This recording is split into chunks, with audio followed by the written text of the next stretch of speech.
This happened to my cousin, Alyssa, a few years ago. She had just moved into her first apartment. It was a small one-bedroom ground floor unit with a basement. The basement wasn't finished. No carpet, no walls, just cold concrete and shelves. She never went down there except to do laundry, and only during the day. One night she was home alone, watching TV. It was almost 11 p.m. when she heard something from the basement.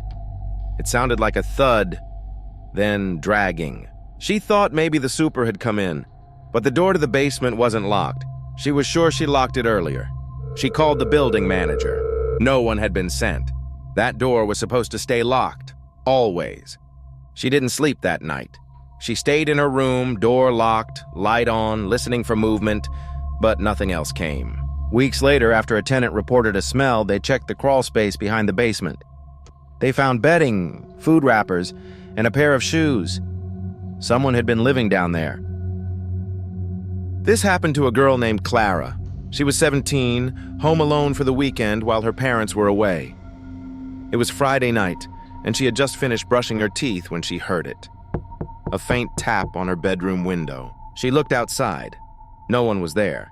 She figured maybe it was just a tree branch, until it happened again. Louder. She texted her best friend and joked about being paranoid, but deep down she knew it wasn't her imagination. Her dog, who had been asleep the whole time, suddenly sat up and started barking at the window.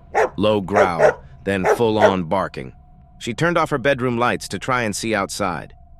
And that's when she saw it. A man, standing behind the tree, watching her window. She ran to her closet, locked the door from inside, and called 911. The dispatcher stayed on the line until officers arrived. When police searched the yard, they found footprints outside the window and behind the house. But no one else was there. This story came from a guy named Jordan. He was 22, living in a small rental house while finishing school. One night, his roommates were gone and he had the place to himself. Or so he thought. It was around midnight when he heard it. A voice from the hallway. It was a woman. She whispered, "Hello?" Jordan checked every room. Front door locked, back door locked, nothing out of place. He went back to the couch. 10 minutes later, it happened again. The same voice, same hallway, same whisper. "Hello?" This time he followed the sound. Not down the hall, but to the hallway closet. He opened it slowly and found nothing, just coats, boots, and silence. He never heard the voice again. But after that night, he started locking the closet from the outside. Just in case, whatever it was decided to speak again. Being home alone always seems quiet, until something reminds you you're not. If you've had something like this happen to you, you're not the only one.